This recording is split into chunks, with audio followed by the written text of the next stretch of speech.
ये दोस्तों हम आपको बताएंगे कि चतुर्भुज के चारों कोनों का योग 180 डिग्री नहीं होता है, 360 डिग्री होता है। इसको सिद्ध करके आप लोगों को हम दिखाते हैं कैसे होता है 360 डिग्री। तो आप लोग देखिएगा। सबसे पहले आप समझिए चतुर्भुज कैसा होता है। मैंने आपको बताया था चतुर्भुज में चार भुजा चार कोण होता है। आपको हम लिख के बताते हैं। सपोज डैट ये मेरा क्या है, चतुर्भुज है। ये मेरा क्या है, चतुर्भुज है। ये मेरा चतुर्भुज दिया गया, ठीक है।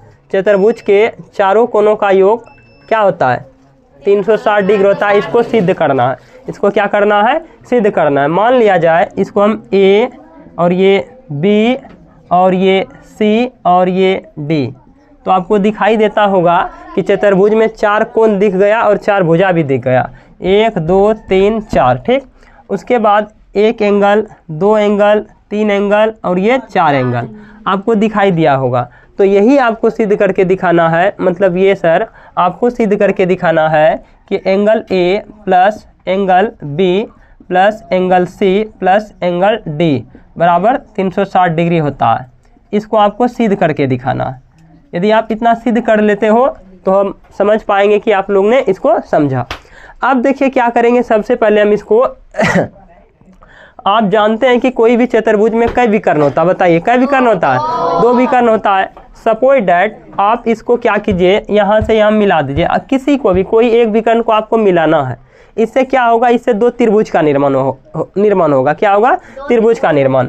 मान लिया जाए ए और सी को मैंने मिलाया। किसको मिलाया, ए और सी को।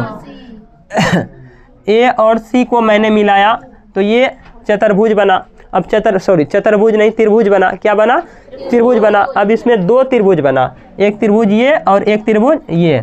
इतना तो आप जानते हैं कि इसमें दो त्रिभुज बन गया। और आपको मैं बता दूं कि आप ये बात जान रहे हो कि त्रिभुज के तीनों कोनों का योग कितना होता है, 180 की 360, 180 डिग्री। तो अब आइए यही बातों को पकड़िए और इसको पूरा कर लीजिए। अब देखिए यहाँ लिखेंगे प्रूफ में, प्रूफ लिखेंगे त्रिभुज के तीनों कोनों का योग 180 डिग्री होता है। त्रिभुज के तीनों कोनों का योग कितना होता है, 180 डिग्री होता है। अब क्या कीजिए, आप इसको लिखिए, दिखाइए। और गलती से भी ऐसा नहीं कीजिएगा कि इस एंगल को आप ऐसे दिखा दीजिएगा, एंगल ए बोलिएगा सिर्फ। ऐसा नहीं है। आप कौन सा अब मतलब जैसे जो त्रिभुज लेंगे, जो त्रिभुज में एंगल आएगा उसी को। जैसे हम लेंगे ये वाला त्रिभुज तो हमको यहाँ से यहाँ तक के एंगल का कम होगा, ना कि पूरा एंगल ए बोल देंगे, ठीक।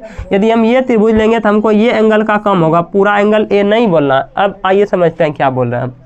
लिखेंगे त्रिभुज ए सी डी में, त्रिभुज ए सी डी में क्या होगा, त्रिभुज ए सी डी में आप देखो कि एंगल कहाँ कहाँ मेजर हो रहा है।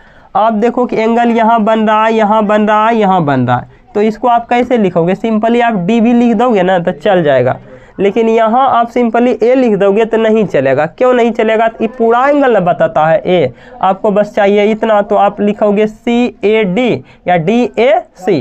तो हम लिखेंगे यहाँ पे पहले क्या लिखेंगे, एंगल डी और प्लस में C A D, angle C A D. और फिर प्लस में क्या होगा, सी ए डी हो गया। और उसके बाद ये डी भी लिख दिए। और क्या होगा, डी सी ए बोलो अथवा ए सी डी बोलो। तो ये क्या हो जाएगा, एंगल ए सी डी। तीनों एंगल को जोड़ेंगे तो कितना डिग्री होगा, 180 डिग्री होगा। तो ये 180 डिग्री के बराबर हो गया, ये 180 डिग्री के बराबर हो गया। इसे हम इक्वेशन फर्स्ट समझ लेंगे। इसे इक्वेशन आप फर्स्ट समझ लीजिए। उसके बाद पुनः जो काम आप यहाँ किए वही काम पुनः आप दूसरे त्रिभुज में कीजिए। दूसरा त्रिभुज कहाँ दिखाई दे रहा है, ये दिखाई देता होगा। त्रिभुज का नाम क्या है, तो बोलिएगा त्रिभुज का नाम है ए बी सी। त्रिभुज ए बी सी में, त्रिभुज ए बी सी में क्या हो जाएगा, अब देखिए तीन एंगल बना हुआ है। क्या एंगल बना हुआ है, तीन एंगल। एक एंगल आपको ये डायरेक्ट बी, यदि आप इसको बी लिख भी देते हैं तो कोई दिक्कत नहीं होगा। क्यों, क्योंकि ये पूरा कोण ही आता है त्रिभुज में। लेकिन ये एंगल ए वाला पूरा नहीं आता, इसलिए आप ए नहीं लिख सकते, ठीक है।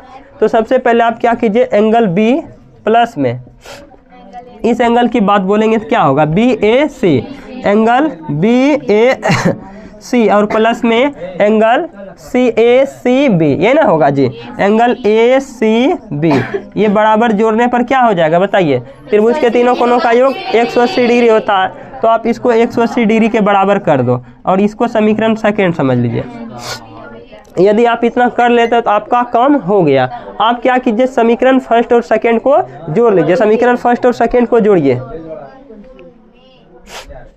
तो समीकरण फर्स्ट और सेकेंड को यदि आप जोड़ते हो तो देखिए हम आपके सामने जोड़ते हैं, ठीक है। देखिएगा, समझने का प्रयास कीजिएगा। Equation first plus second, equation first plus second implies क्या होगा? आप दोनों को जोड़ो, दायां टाइप का दोनों साइड, दायां इधर जुड़ जाएगा, इधर वाला इधर जुड़ जाएगा। देखिए क्या है इधर, हाँ ये वाला भाग, एंगल डी प्लस में एंगल CAD प्लस में एंगल CAD और फिर प्लस में एंगल क्या है ACD और फिर प्लस में, इधर नहीं दिखाई देता होगा इसलिए हम यहाँ लिखते हैं, प्लस में एंगल B और फिर प्लस में क्या हो जाएगा एंगल BAC और फिर प्लस में हो जाएगा एंगल ACB। अब दोनों तरफ इधर क्या है, इधर है 180, क्या है 180, ठीक है। यहाँ भी 180, यहाँ भी 180, दोनों को जोड़िएगा तो क्या हो जाएगा ये, यानी आप 180 प्लस में 180, ये ना होगा जी।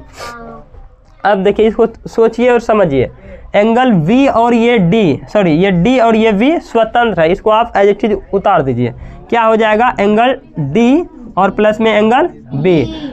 अब यहाँ पे मिलेगा एंगल, देखिए आपको ये मिलाना है एंगल CAD, ये वाला एंगल, ये और ये एंगल जोड़ देंगे तो पूरा एंगल A होगा कि नहीं होगा?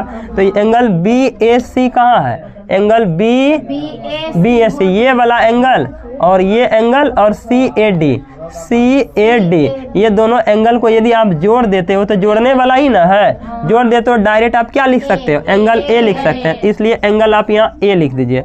फिर प्लस में अब क्या बचा सर, ACD कहाँ दिखाई दे रहा, ACD और ये ACD ये एंगल हुआ, जब ये एंगल हुआ और प्लस में ACB और आपको दिखाई देता होगा ये ACB, ये दोनों को यदि आप मेजर यानी जोड़ देते हो, ऐड कर देते हो तो आपका ना ये पूरा एंगल आ जाएगा। कौन एंगल आ जाएगा, ये C एंगल। तो C एंगल बराबर, अब देखिए बराबर 180 प्लस में 180 360, इस तरह से आपने इसको क्या कर दिया, सिद्ध कर दिया। आपने इसको क्या कर दिया, सिद्ध कर दिया, प्रूव्ड। आपका क्वेश्चन ये होगा, आप ये कह सकते हो सर आप हमको ये बता दो कि यदि आप सर A और C को मिला के ऐसा कर सकते हो तो क्या हम B और D को मिला के ऐसा नहीं कर सकते हैं? तो बिल्कुल आप कर सकते हैं, आप स्वतंत्र हैं, बस प्रोसेस यही होगा, आप कोई भी विकर्ण को मिलाइए आपका तरीका सेम होगा, ठीक है।